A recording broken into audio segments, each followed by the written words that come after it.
Salam sejahtera jemaat yang dikasihi Tuhan.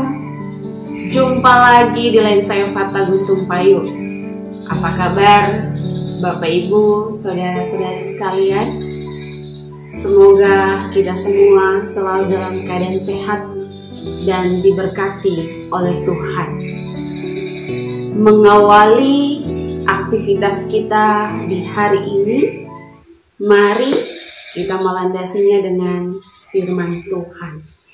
Namun sebelum itu, kita satu di dalam doa. Kita berdoa. Bersyukur kalau kami boleh ada di hari ini dengan selamat dan tidak kurang suatu apapun, ya Tuhan.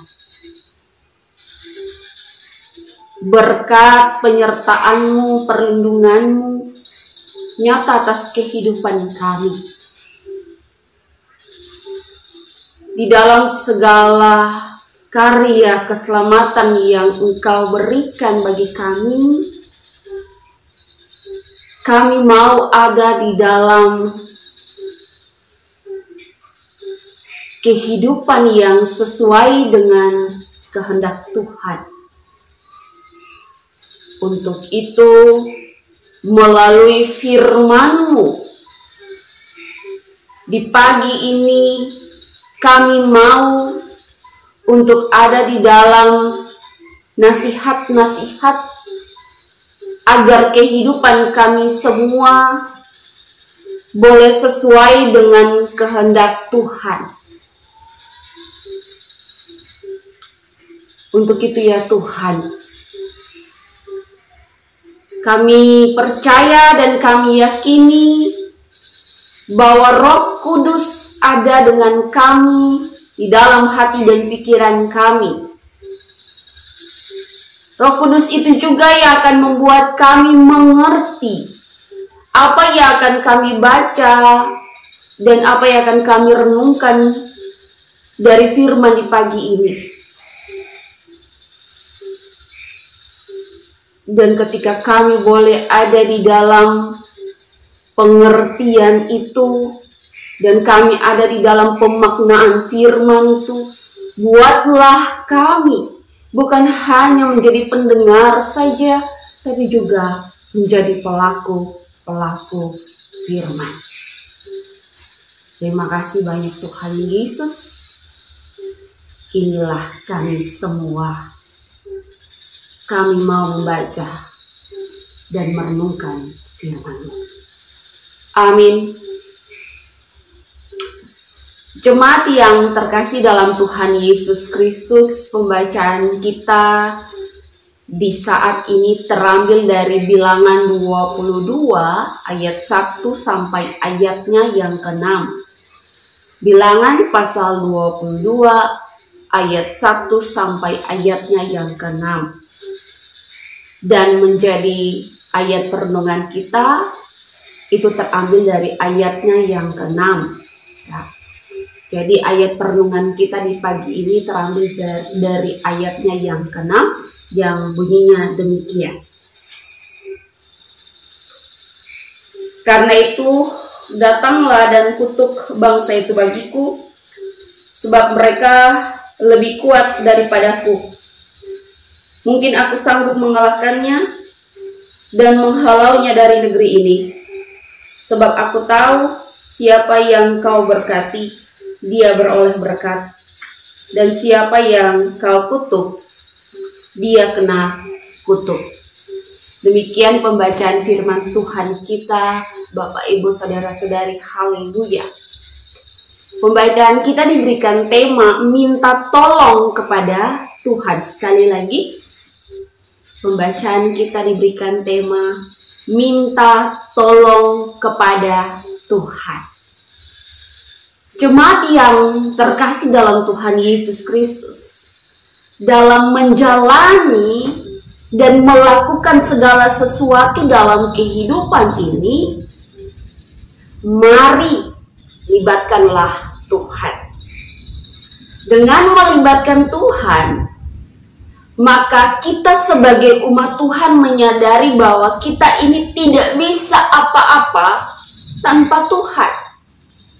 Kita ini, Bapak Ibu Saudara-saudari, hanya manusia biasa yang lemah dan penuh dosa. Dan kita juga penuh dengan keterbatasan. Untuk itu, kita membutuhkan Tuhan. Hal yang sama juga yang disampaikan oleh bacaan kita. Jemaat yang dikasihi oleh Tuhan Yesus Kristus, bacaan kita mengisahkan tentang bangsa Israel, yang dimana bangsa ini sangat membutuhkan Tuhan. Tanpa Tuhan, mereka tidak bisa apa-apa. Bahkan, mereka tidak akan pernah bisa masuk ke tanah perjanjian, yaitu tanah Kanaan. Karena itu, campur tangan Tuhanlah yang membuat bangsa Israel dapat memasuki tanah perjanjian. Salah satu campur tangan Tuhan ada di dalam perenungan kita saat ini, firman Tuhan kita di saat ini. Mereka mampu mengalahkan bangsa-bangsa besar di tanah Kanaan. Misalnya, kalau kita baca di ayat-ayat sebelumnya di pasal 21 ya. Kita baca di pasal 21 ayat-ayat sebelumnya, misalnya di ayat 31 sampai ayatnya yang ke-35, terlihat jelas di situ saudara-saudariku.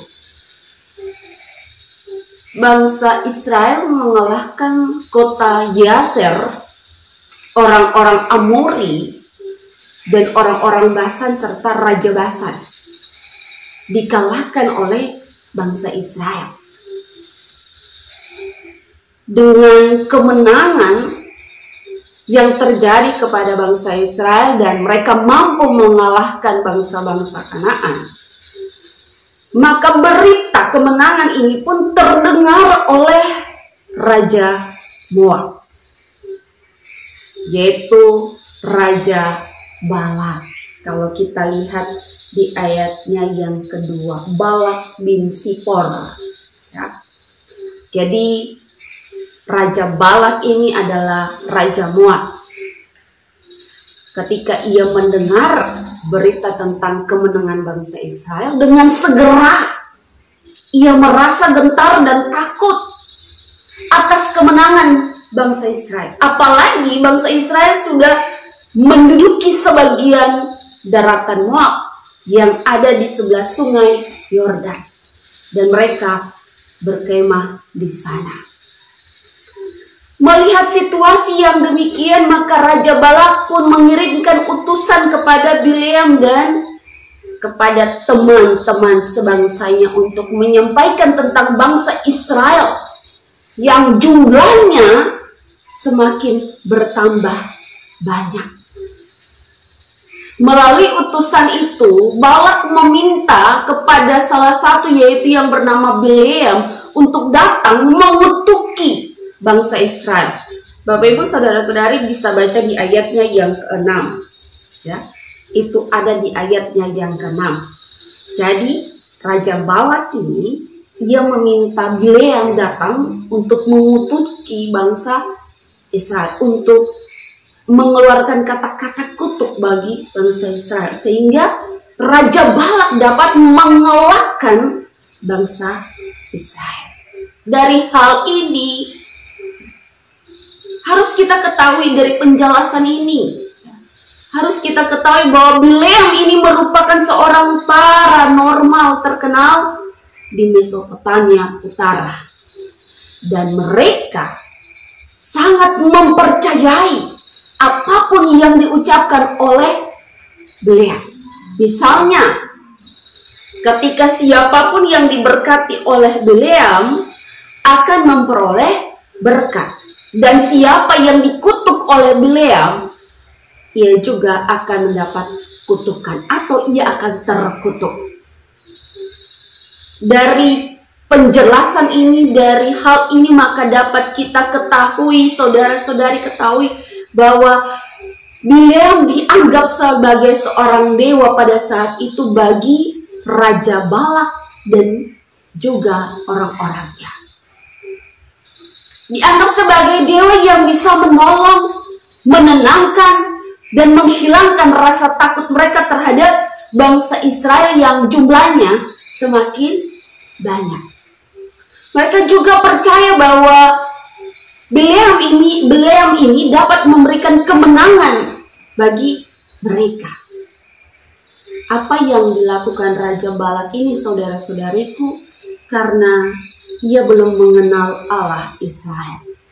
Dan ia tidak sadar bahwa orang yang ia anggap sebagai dewa tersebut adalah juga manusia biasa, yang tidak memiliki kuasa apapun itu.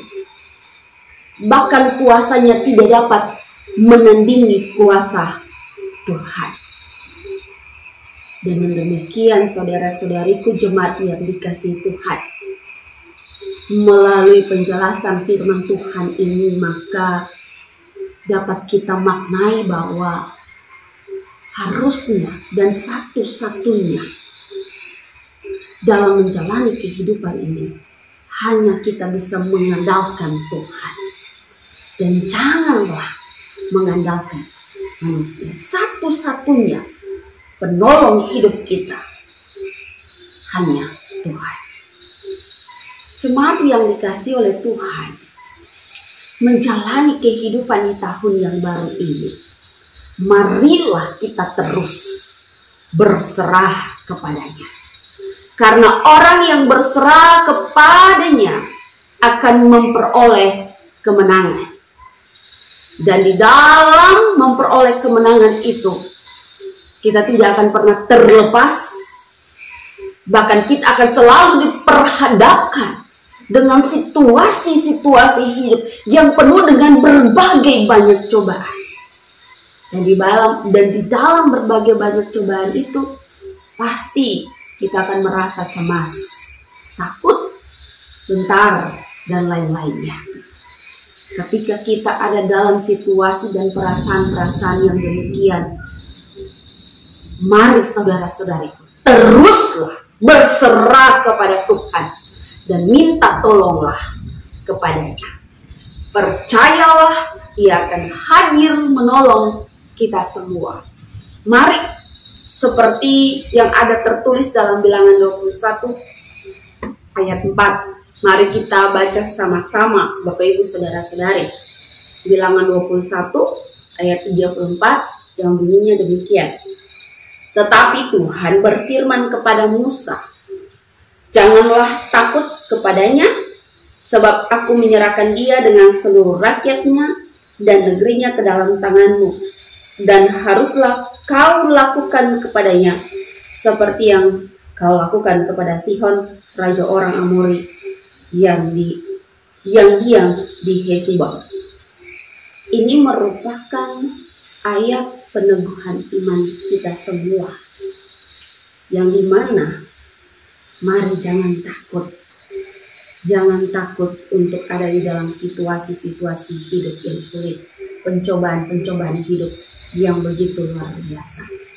Tetap berserah buat Tuhan, berlindung padanya. Percayalah, Dia selalu hadir bagi Bapak Ibu, saudara-saudari sekalian. Kemudian ingatlah juga bahwa jangan pernah mengandalkan atau berharap kepada manusia. Sekalipun manusia itu memiliki jabatan, gelar, kedudukan, dan lain-lainnya. Apapun itu, tidak memberikan jalan keluar yang penuh dengan kemenangan abadi. Hanya Tuhanlah satu-satunya yang dapat memberikan hal tersebut. Untuk itu saudara-saudariku, marilah tetap berserah, berharap, dan berlindung kepada Tuhan Allah Bapa di dalam surga. Serta teruslah berdoa, memintalah tolong kepada Tuhan. Dan percayalah, Ia hadir bagi Bapak Ibu, saudara-saudari sekalian. Tuhan Yesus memberkati. Amin. Bapak Ibu saudara-saudari, kita sudah merenungkan firman Tuhan. Mari kita satu di dalam doa. Terima kasih banyak Tuhan Yesus. Biarlah firman yang boleh kami dengarkan, renungkan di pagi hari ini mau meneguhkan kehidupan beriman kami. Mau membuat kehidupan beriman kami semakin kuat di dalam Tuhan.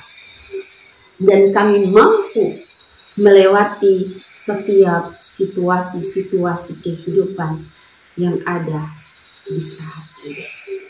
Apalagi dalam menjalani kehidupan di tahun 2022 ini,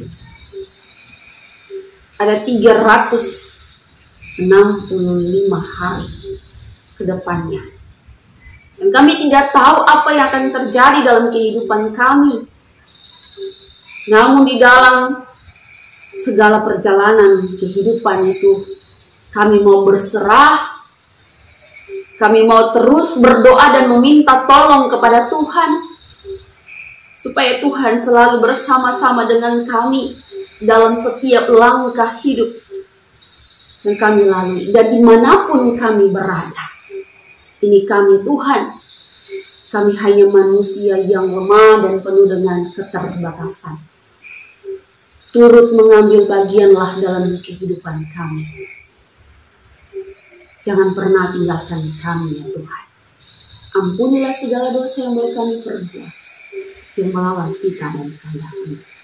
Hanya dalam nama Yesus Kristus Allah sumber kehidupan, kami serahkan seluruh hidup ini kepada Engkau. Terpujilah Tuhan. Haleluya. Amin.